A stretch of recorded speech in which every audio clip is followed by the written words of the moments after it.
राज्यातील विधानसभा निवडणुकीमध्ये फिक्सिंग झाल्याचा आरोप राहुल गांधींनी केला होता।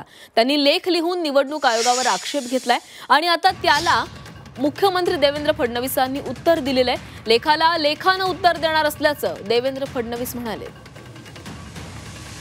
राहुल गांधी यांनी महाराष्ट्रातील विधानसभा निवडणुकी संदर्भात लेख लिहून निवडणूक आयोग आणि केंद्र सरकारवर आरोप केलेले होते आणि याच आरोपांना आता देवेंद्र फडणवीस यांनी हे उत्तर दिलेले आहे।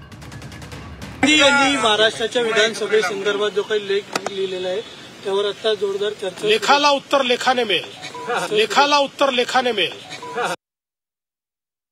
विधानसभा निवडणुकीमध्ये अचानक काही मतदार वाढवले गेले आणि काही निवडक केंद्रांवर बोगस मतदान झालं असा आरोप राहुल गांधी यांनी आपल्या लेखामधून केलेला होता आणि या लेखामधून आरोप करताना त्यांनी निवडणूक आयोग आणि केंद्र सरकारवर निशाणा साधलेला होता आणि त्याच आरोपांना आता देवेंद्र फडणवीसांनी उत्तर दिलेलं आहे। राहुल गांधींच्या लेखाला लेखानंच उत्तर दिलं जाणार असं फडणवीस म्हणाले।